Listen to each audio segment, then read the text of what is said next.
Hello, everyone, and welcome to today's webinar on RoadEng for rural road design. We are going to be covering two different examples in today's webinar. Both of them use total station data as their topo. The first of these is going to be a widening project, and then we're going to be showing a realignment, and that realignment project is going to include culvert as well as the application of a bridge template. So let's get started and start covering the fundamentals of rural road design using RoadEng. Thanks very much, Aaron.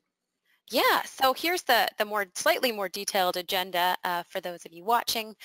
We are going to very quickly touch on terrain modeling, creation of horizontal and vertical alignments, setting up cross sections, applying the widening template, applying a bridge template, balancing your mass haul and your earthwork calculations, showing you a little bit about how you can work with construction costs as you're going through the design process, and then finally output to XML for conventional staking or for machine control. You heard our main webinar presenter a second ago. That was Dave. And I'm going to pass the screen over to him, and he's going to get right into the webinar. Okay. Let's start off with the terrain module. I'm working in version 9 of our software.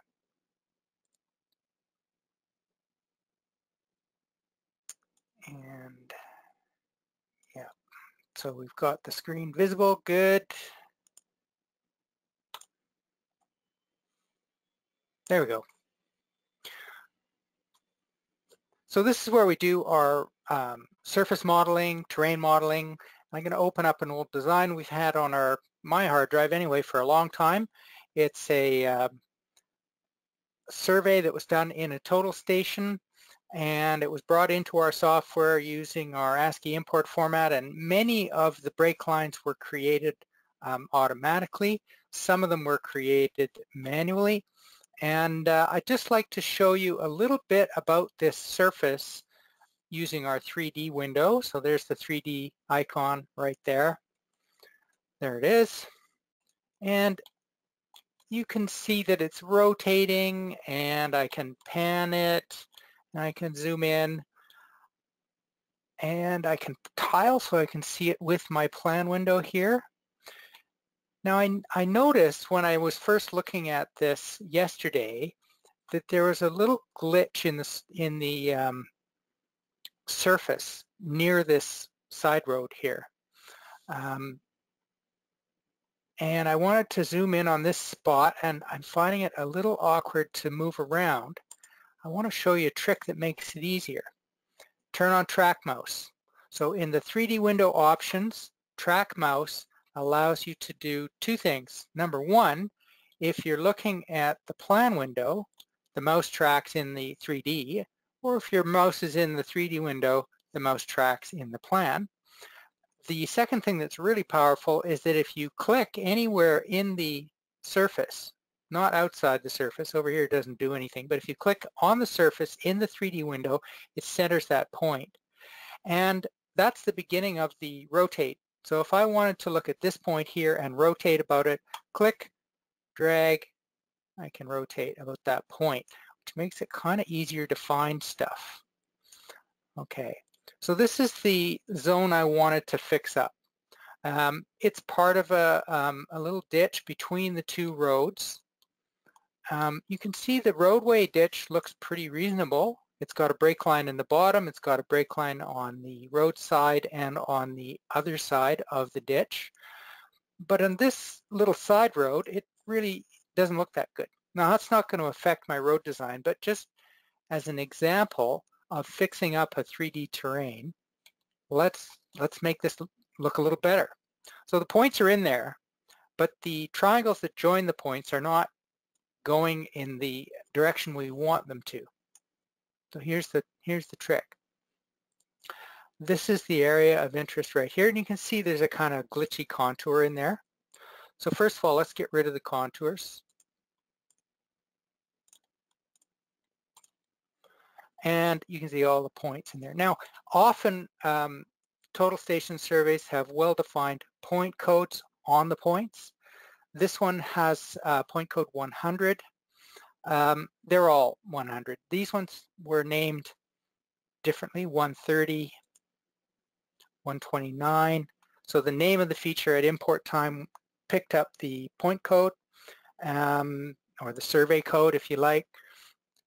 So these ones were considered unimportant. They didn't bother tagging them with a special point code, and some surveyors use numbers, others use letters. So I want to connect up some of these points and make break lines. See if I can make this a little better. So I'm going to make a break line. I'm going to call it BL for break line with my initials on the end. And a break line feature has three-dimensional elevation and model plus break line checkbox. That's my property. Draw it with the mouse.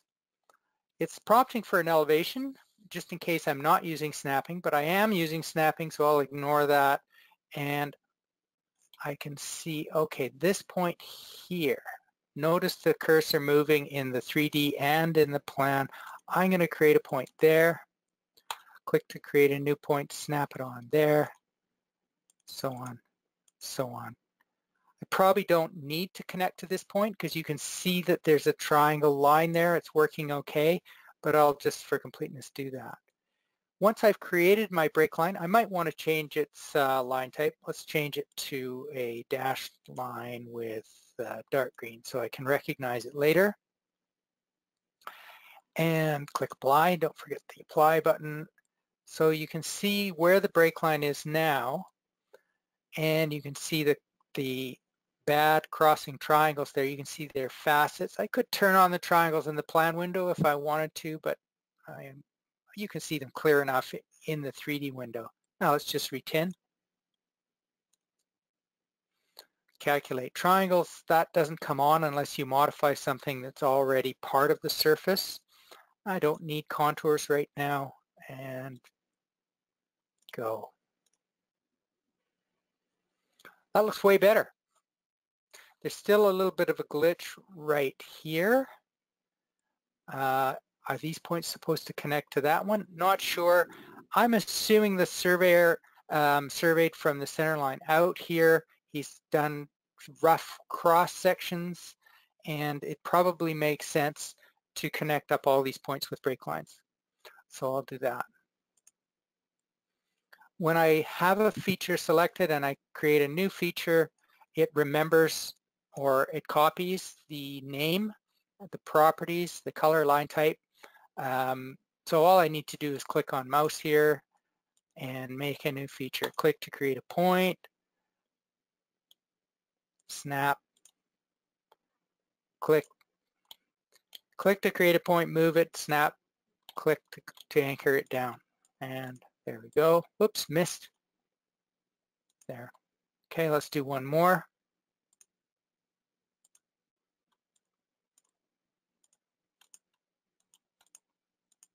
Oops. Click to pick it up, move it over the point, click to anchor it down, and re-tin it. Terrain modeling, generate, turn on calculate triangles, everything else is the same. Okay, and there's my little ditch redone. Right, so you don't have to settle for a glitchy terrain. You can often fix it up by adding break lines. And if I now save this, I can use this in the future. Let's just do that. This was originally a TER file. It's from our older version 7 and earlier, and I'm just going to save it as TERX so that I can combine all those little files into one.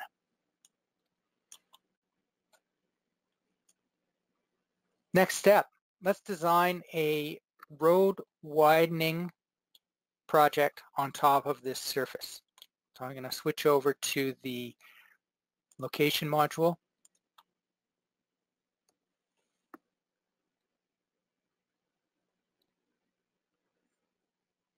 And create a new alignment.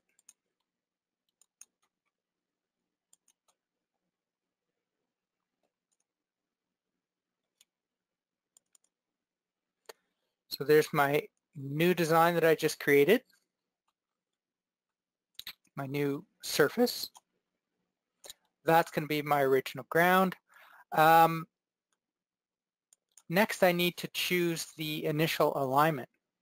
So in this case, I want to choose a feature. I think that's the right feature. Normally, you save the file with the centerline selected, so it's easy to find. Let's just pick that and start my alignment. Okay, default standard template, yes. Nope, that was the wrong feature. Okay, I'm going to start again. I can find the correct feature by looking at the terrain. That's probably the best thing to do. It's this one. It's called CL. Okay, I don't know why I missed it. Back to location, start again.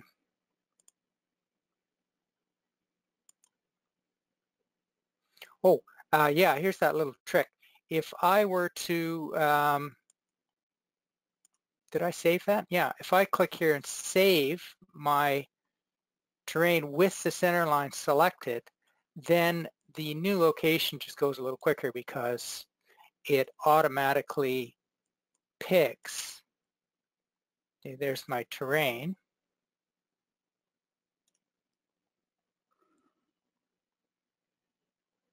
There's my terrain. I had the wrong terrain selected last time. And there's my center line already selected, but I could go in here and change it if I wanted to. Anyway, you can see it here, it's already selected.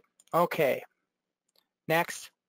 Now, I'm going to do a widening alignment or a widening cross-section.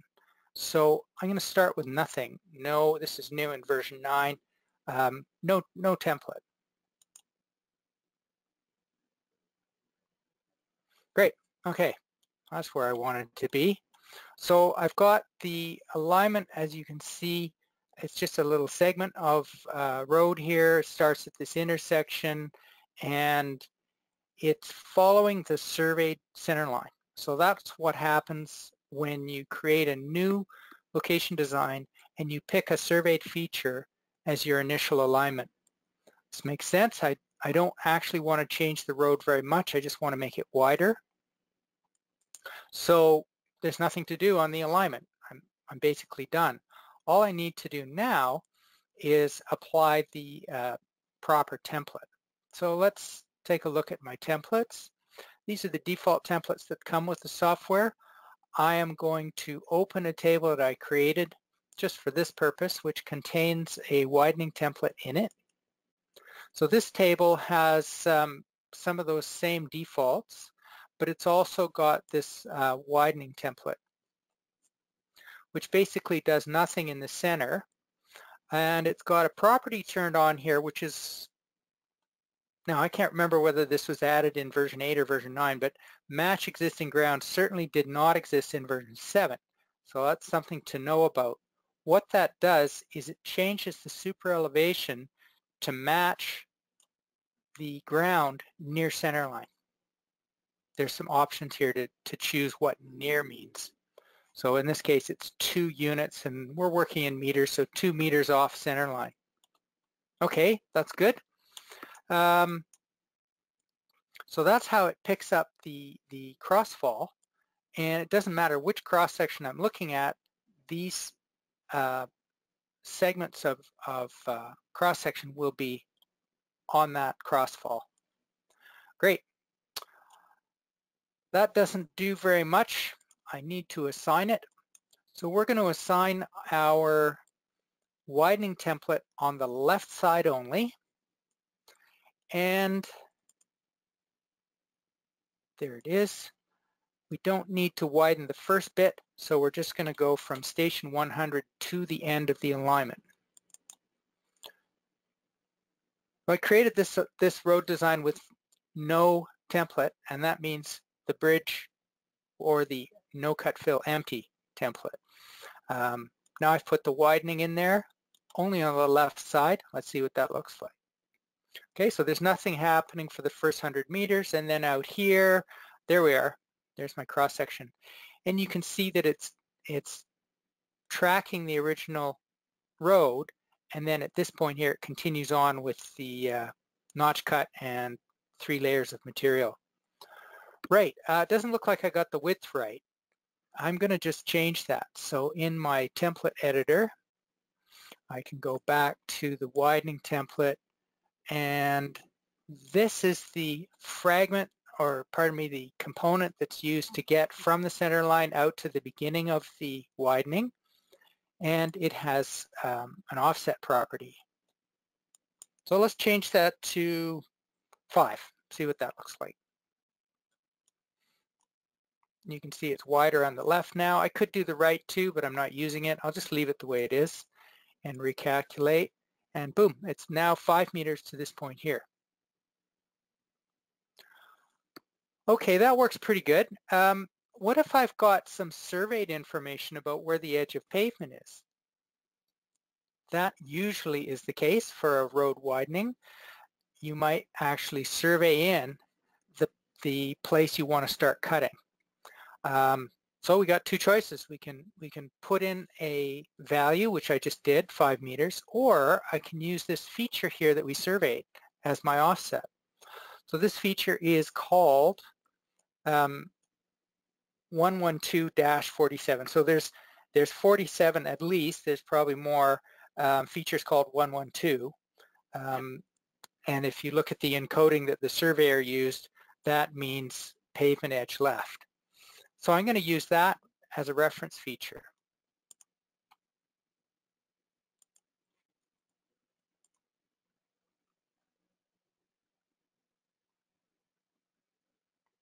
Just got a question. Let me just answer that quickly before I carry on. Can I reverse the alignment direction from the location module, or do I have to reverse it from the terrain and redo the process? Kind of unrelated to the example I'm showing you here, but the fact is, if you actually surveyed this centerline feature in the wrong direction and you start your alignment and realize it's going the wrong way, the trick is to go back to the terrain, select the feature, and reverse it. Where is that? Reverse right there. And then you can restart your location design using that feature again. Unfortunately, there's no way to reverse the alignment once you get started, so it's a good thing to check before you actually spend a lot of time assigning templates and so on.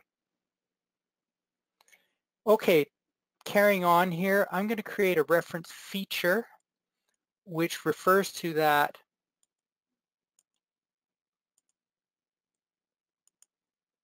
(112). Okay, why is that? Okay, I'm in the wrong thing here. Right, we've added horizontal alignments to the reference features dialog box in version 9. So I could have actually designed an alignment that represented the edge of the pavement or bottom of ditch or something like that and use that as a reference feature.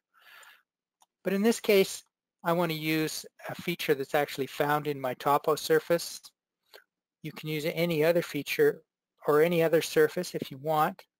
So I want 112, where the heck is it? -47, there it is. Now you can pick multiples here. I could pick all the 112s if I wanted, and it would work just fine.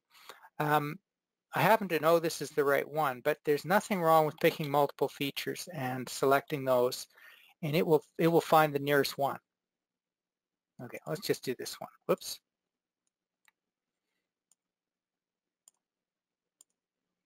Okay, we'll call this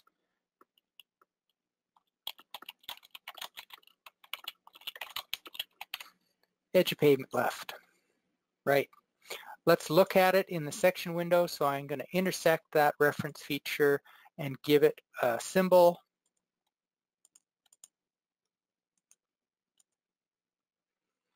I could display it in the profile, but I'm not going to bother. There's the definition, there's the display, and let's see what that looks like. There it is. So that little symbol there is over my, and you can tell too, like if I move into my plan window here and I move the cursor to that point, you can see that my cursor in the plan window is right over top of that feature. Perfect. So now let's change the template to use that reference feature. In fact, all I have to do is recalculate. The template is set up here to use reference features. So if I, instead of use offset X, I use reference feature number 1, K, and recalculate. Boom. So now my road starts at that reference feature, my widening template, and the rest of it is untouched. If you wanted to do some sort of milling and overlay or slight alignment change, you can do all that. We have templates to do that. It's even possible to, in your profile, fit vertical curves to the existing vertical alignment. I'm not going to work with that today. I'm just going to stick with the surveyed vertical alignment and the offset. Now there's one more item I wanted to show you, and I think I'll just open an example. So you'll notice that as we get close to the intersection, this pavement edge is already widening out. There's obviously a turning lane in there. So at this point, my widening looks reasonable, but over here, it's way too big. So what's the solution? Well, I can just override the width of the pavement here. So the template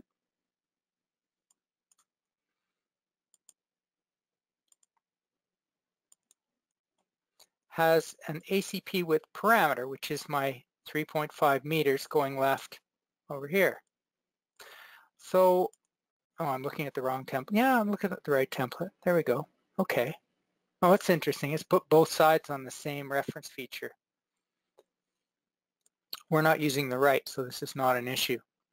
Okay, I want to change that pavement width, which is called ACP width, but only in this zone here. So I don't want to change the template where it's applied everywhere. I only want to change it in this zone. And I want it to actually taper down from 0 here, or up from 0 here up to the full width 3.5 at station 300. So I'm going to do that with override. First of all, find ACP width left.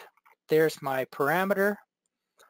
And alignment start, I'm going to modify that to be 0 width. Then I'm going to add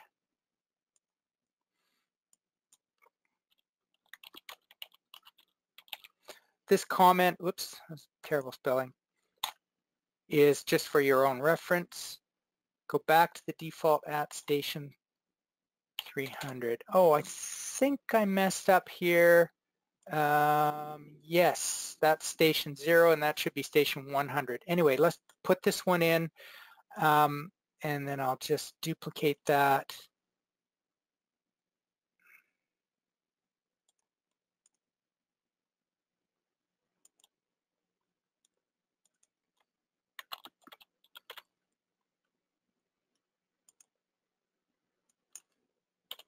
There we go. Okay, so here's my recipe. At start, actually it doesn't matter what it is at start because it's not applied until station 100. At station 100, my width is 0. At station 300, we're back to default 3.5 and it continues until the end. Let's just apply that and see what it looks like. And immediately you can see that here, where I'm close to that 100 meter station, there's no widening at all, just a, well, there's a little sliver in there. And then as I move through, it gets wider and wider and wider until we get to 300 and then it's full width. Right, so let's now look at a completely different alignment.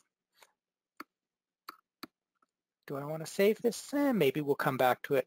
So I'll just save as, call it demo.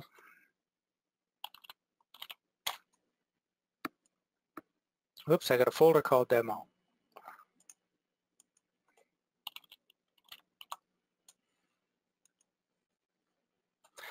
And let's start a whole new alignment with a completely different terrain. So again, when you're creating a new alignment in the location module, the first thing you need to do is find your surface.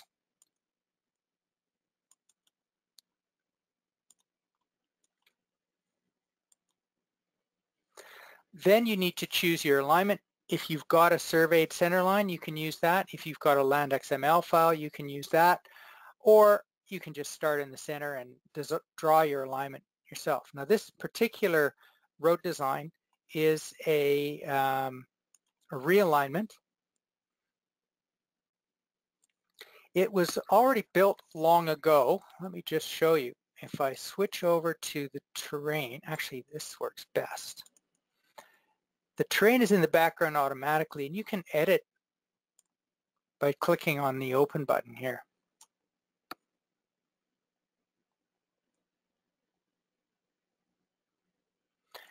Here's the terrain.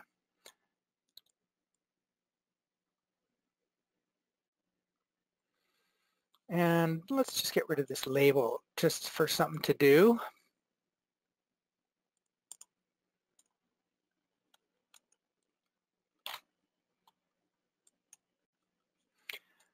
This is a georeferenced file. This particular feature right here is the proposed alignment.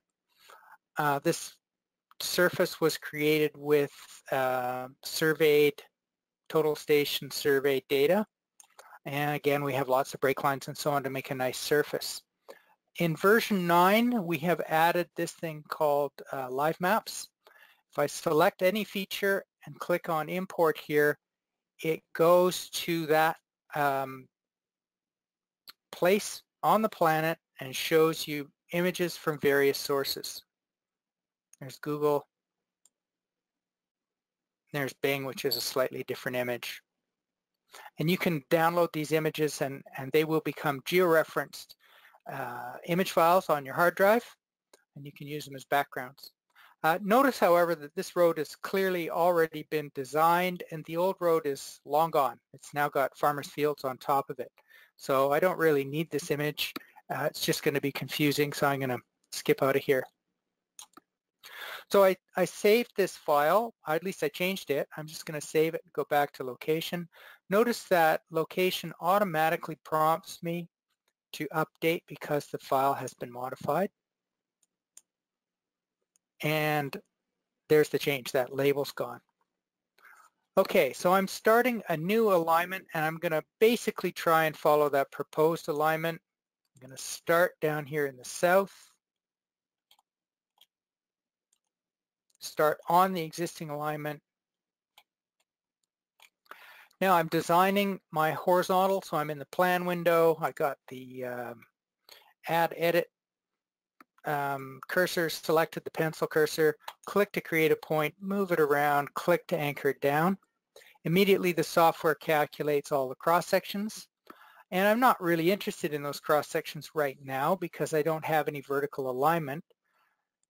So I'm going to just bring in a different screen layout here that has some of the lines turned off. Okay, it's also got a slightly different data window.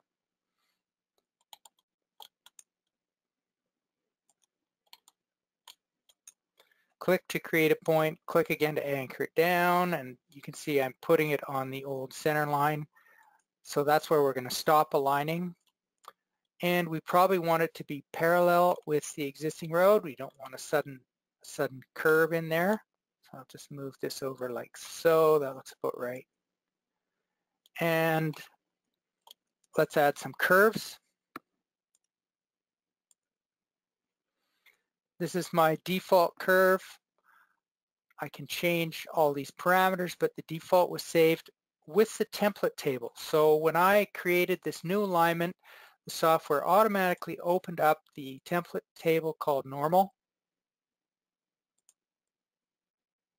this one, and that contains all your default templates, and in addition, the default curve. So it's pretty much ready to go. Of course, I can modify this stuff if I want to, but I don't need to. So get default curve, apply. There it is. Let's go to the next intersection point, put a curve on there. That looks good. And now I can actually modify my alignment and see if I can get close to the proposed alignment, or maybe choose something that I think is better. If I try to move the intersection point too far, the two curves bump into each other and I basically can't. So that's the limit of my curves, given that I've got a 250 meter radius, which, by the way, is the minimum radius for 80 kilometers per hour. I know that because I played around with this for a while, but if you click on the use minimum radius here, it looks up in your curve table and substitutes the smallest possible radius. And that's working with this table here, which is also configurable, and the software comes with a pretty decent one, but it's wise to set up your super elevation table, or at least check to make sure that it meets with your standards. This is design speed, and the column is curve radius. Okay, so it's picked super elevation for me. It's done a transition length again automatically. So curves can be really quick if you set up the tables and save them as your defaults. Okay, so I'm pretty happy with this horizontal alignment to start with. Let's put in a quick vertical alignment. So I'll just change back to my normal screen layout, which has a vertical design window, the profile window. There's the starting point. It always puts one point in there. You can move it up and down if you want, but this is sitting right on the ground, which is perfect because the ground here is the existing road. The end, I have to be a little bit careful that it also sits on the existing road. And then I can put in intersection points to define my curves. So let's make sure that that has the same grade at the end, the same grade at the beginning, and I'll stick one more curve in the middle here. Again, with the vertical curve panel, I can just grab the default curve and apply. And of course, I can change all these parameters if I want. Doesn't fit. What do I need to do to make it fit? Well, I can make this tangent a little longer. That's probably what it needs. There we go. Okay, and as you can see, as I'm designing my vertical alignment, mass haul diagram is dynamically updating. In addition to that, there's a cost calculation which you can display in the alignments panel. The alignments panel is available from this button here. So it's going to come up with a cost for me if I do one of two things. I can either manually recost,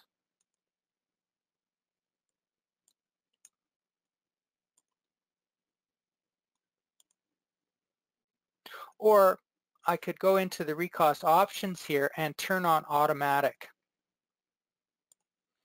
And now whenever I make a change to my alignment, it recalculates the total cost. Well, where does that number come from? First of all, we're calculating earthwork for subgrade.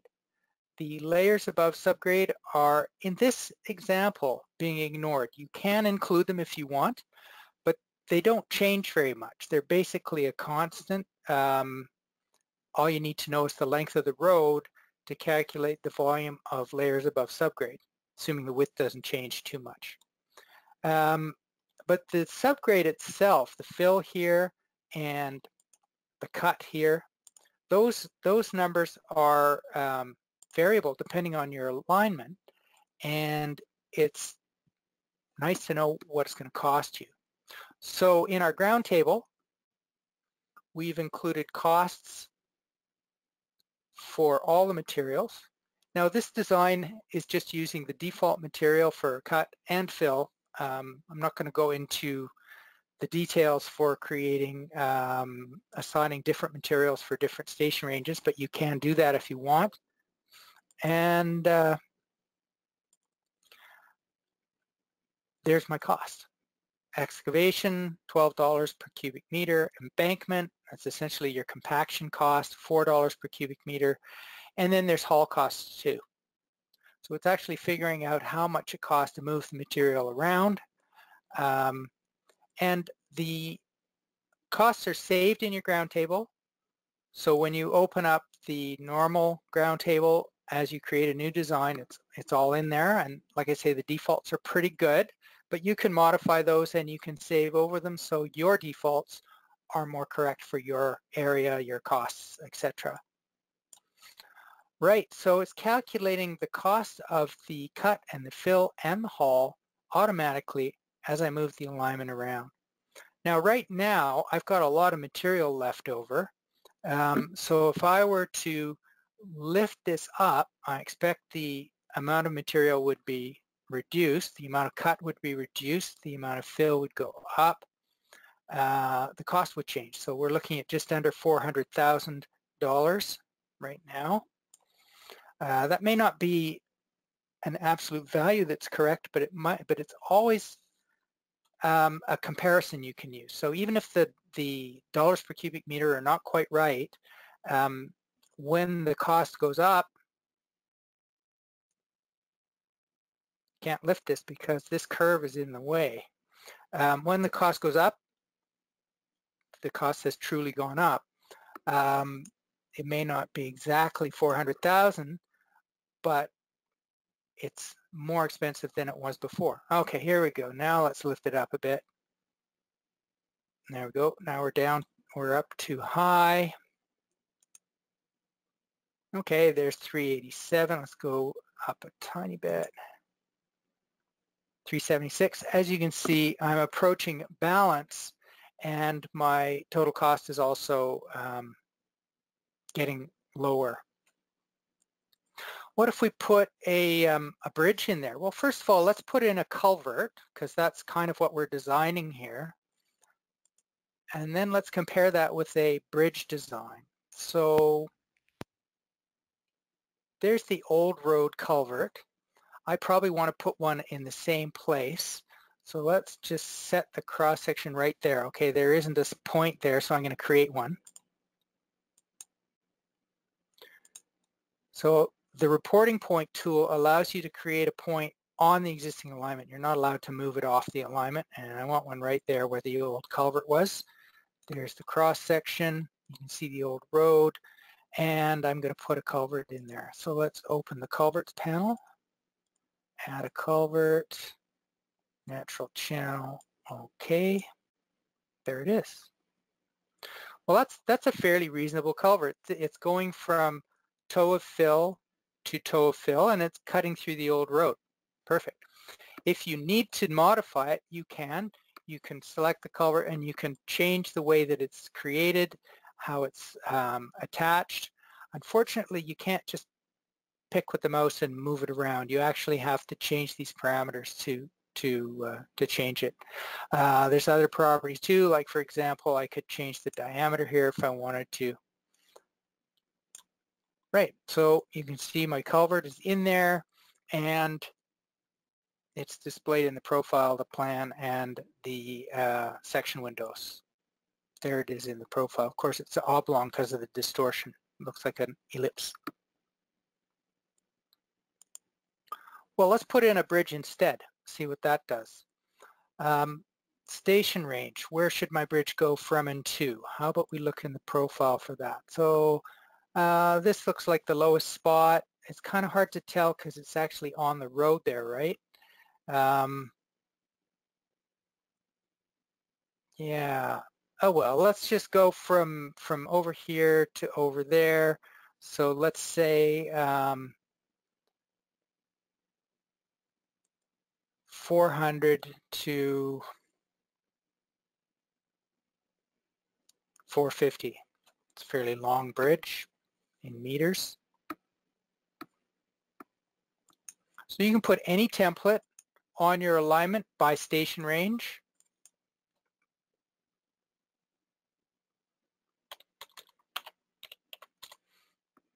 I'm going to assign the bridge template. Watch what happens. First of all, the mast hull flattens out in that zone. There's no cut, no fill. My culvert is now orphaned, so I should delete that. And let's just turn on the bridge buttons here. I'm not sure why that's turned off. That would have been something to save in my normal screen layout, so it's always there. There we are. There's the beginning and the end of my bridge. And you can see that in the profile. The section, if you move along the alignment, there's the end of the bridge. Just clicking the arrow button here, there's the beginning of the bridge. And in the plan view, you can see it all too. There's the abutment. Bridge is really just a placeholder. It's putting in no cut, no fill in the zone here, and it's just a perpendicular vertical wall between the road and the bridge. So it's a reasonable approximation, but it's certainly not a fancy engineered bridge design. Okay, I had a question which I just noticed.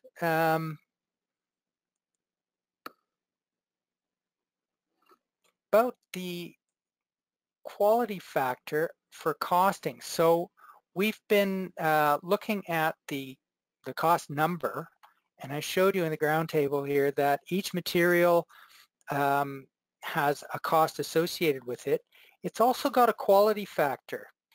And the question is, what does the quality factor do? Well, it's all about replaceable or not replaceable. So the quality factor doesn't change the cost.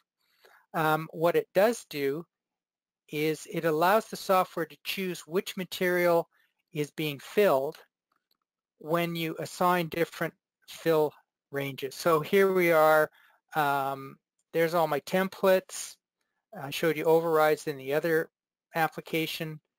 Here's fill materials. So this is where the quality factor really applies. If we wanted to put in a special material in a station range, for example, shot rock fill over the culvert or in the abutment areas, we could assign different materials as fill. And when we do that, choose a station range, we can assign a replaceable material, in which case the quality is important. So if I assign replaceable rock Q4, it'll look for material in the ground or in the pits, and it will assign any material that matches or exceeds Q4. If I don't put in replaceable, then the quality is ignored, and it just looks for solid rock, and it must find it, otherwise you don't have all the material you need. So there's quite a bit of sophistication available for setting up materials in the ground, and also, that's here, subhorizons, and also assigning different materials along the alignment in the subgrade above ground. We're not covering that in this example.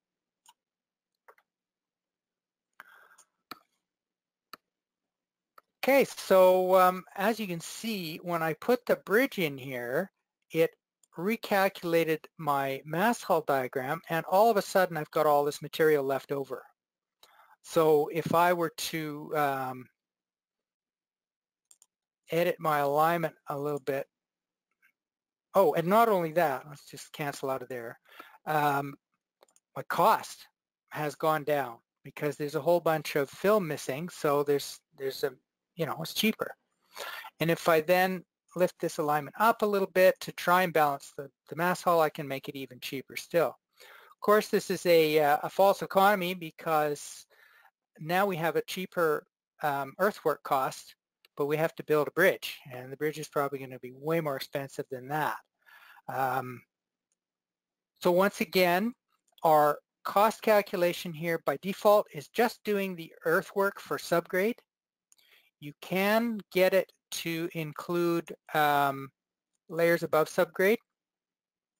Not usually worth it because you can just multiply by length and get those costs. They're pretty much cost per length for a given road. And you can also add different materials to the ground, and you can add pits, and all those costs will be included in your cost value. What costs are not included? Bridges,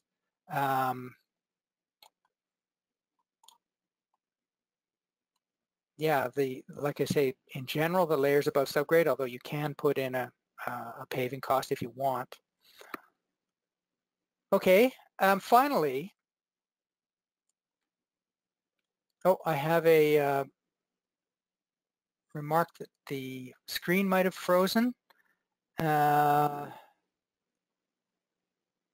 It's looking all good on my side, Dave. You also have another question there, which is, can you control the bottom of a ditch by a separate profile? There's a good question. Yes, indeed. The ditch bottom by default, well, it depends on your template parameters. So, for example, this ditch here is set up to be a depth, and it's a depth below the attachment point. So we've got 1/2 meter down from the edge of subgrade. What if I wanted to design that alignment? The answer is you can totally do that. You would probably go to our e-library and download, let's just get them all, a different component. And here's a ditch component called ditch by elevation. And that component refers to ditch elevation, refers to a, why do I not see the reference feature here? Oh, this is for using overrides, sorry. Different component would be better. Vertical tie, that's the one I'm looking for. And in this case, the depth is actually tied to a reference feature. Now, as I mentioned before, you can create reference features from terrain features, but you can also create reference features from another alignment. And the software has, in version 8, we added, in version 9, we added multiple horizontal alignments, and you can add a new horizontal alignment here, give it a name, and draw it with the mouse and create your ditch alignment. You can design it with both vertical and horizontal, although you could tie it, well, depends. Yeah, so again, we're not going to cover that in this example, but you can create multiple alignments, and those alignments can have vertical and horizontal alignments, curves, everything, and then you can reference them from one alignment to another. Of course, that leads to dependencies, and that's all built into the alignments panel tree here. You can actually get a little message up here that tells you when you've got a dependency. You need to recalculate in the correct order. Yeah, pretty powerful stuff. Before you move on, Dave, we also have one more question kind of tied into culverts as well, which is, are culverts captured in the cost projection? The answer is no, and the culverts are, they're really just a placeholder. Let's go back a bit and put that culvert in there.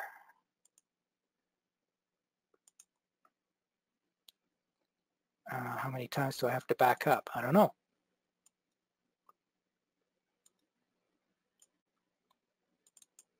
There it is. Okay. So it's like I say, it's really, oh, the bridge is still in there. Okay, let's get rid of the bridge.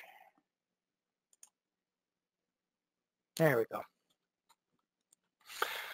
The culvert is really just a placeholder. It shows you where the culvert's going to go, but it doesn't calculate the excluded volume, and there is no cost associated with it. So you're probably going to want to create a culvert table and do your own cost calculations based on lengths and diameters and so on. And the software is pretty good at building a culvert table, either in the data window or in the multi-plot tables. Pretty sure there's something for culverts there.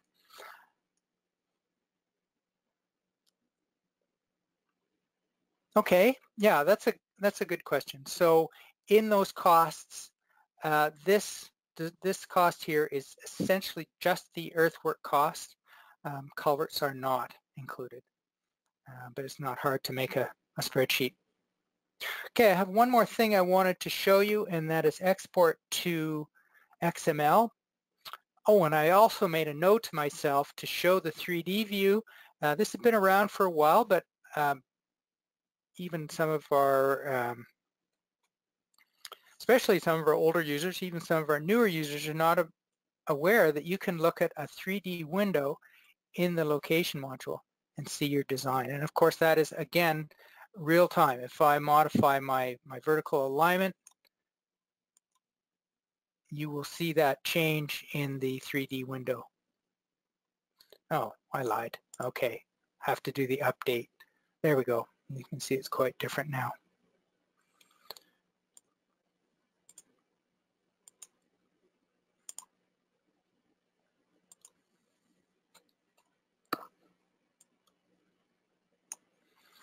Right. So let's assume my design is more or less correct, and I'd like to go out and build it. So I can generate all kinds of output sheets. What I wanted to cover in this example is a very specific output called land XML. So under our Save As menu here, you've got all these different choices for export. Land XML is one of them. Notice that Avenza has been added. Those of you who would like to use your iPad in the field with a georeferenced image. Anyway, there is land XML. So what am I going to call it? I'll just write over top of this one. Now a land XML file contains 3 different items. It's XML, so it can pile them all into one file. First of all, the alignment. So the alignment contains your curves, vertical and horizontal curves. Surfaces are optional and sections are optional. Now in version 8 and before, we didn't have surface available here. This just simply wasn't available. So land XML was essentially alignment and sections. Surface gives you the ability to add all these different surfaces to the file. So all surfaces will create subgrade, surface 1 above subgrade, surface 2, etc. And the stripped surface, topo, and subsurfaces. Or you can just pick one. And one that's often used is final surface. So that's not one particular surface, it's the top of the of all the surfaces. So it's just the topmost surface that you can see in the cross section there. Right, so pick one. How about final merge surface? All surfaces. Let's do that. Okay.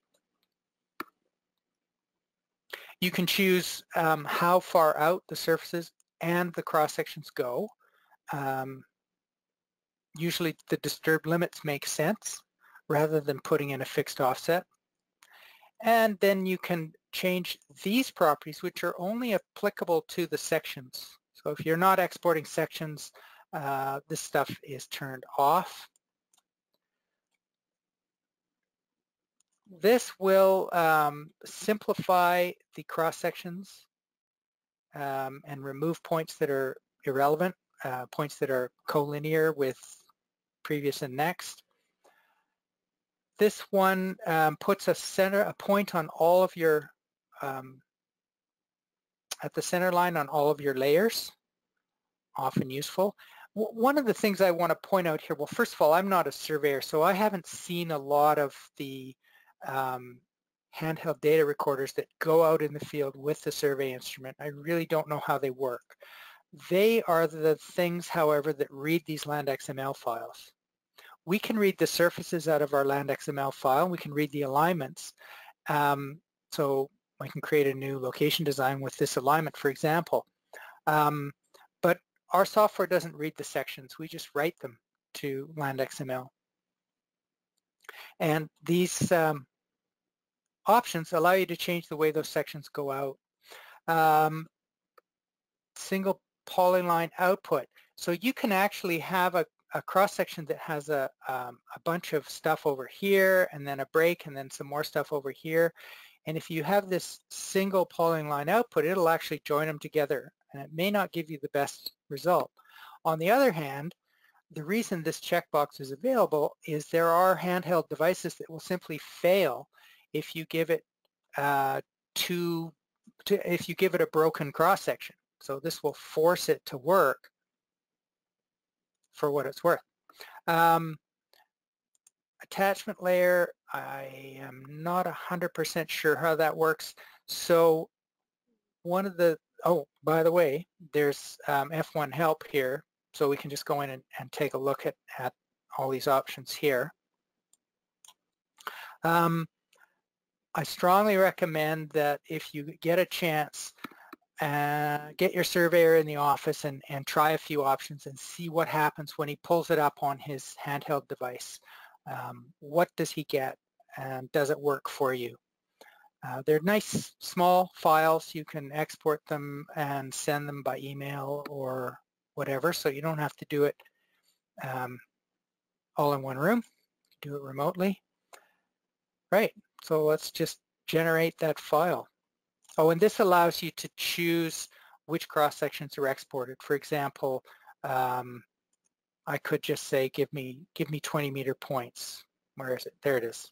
And that would not give me all the cross-sections, but only cross-sections at 20-meter intervals. Okay. Right. Oh, here we are. Point codes. You can actually add and remove point codes. And of course, include all just puts them all in there. Now it's generated for me a little XML file. We're basically done here. Just wanted to show you how we can read that file. So if I go into our terrain module, we have an XML format on our list here.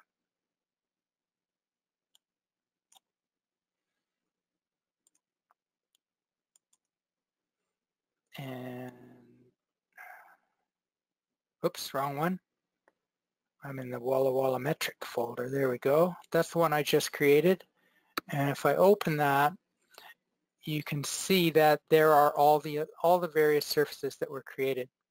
And I can bring one of those surfaces into terrain. Terrain only shows one surface at a time. So there's the points that hold the surface, and there's the surface itself.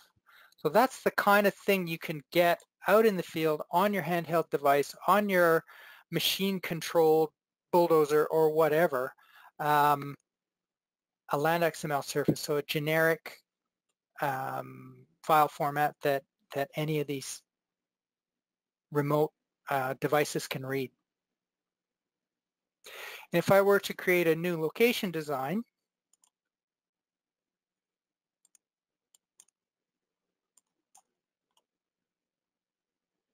to use the same original ground surface. By the way, you can also use a land XML surface, so I could actually pick, if I had a land XML file, I could actually get my surface from that. But I'll use the same terrain surface as I showed you in the example, and here, instead of using a feature, I'll use land XML.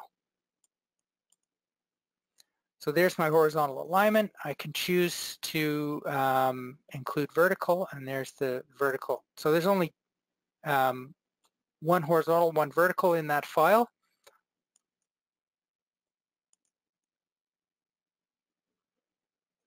And as you can see, it's generated the curves from that land XML file.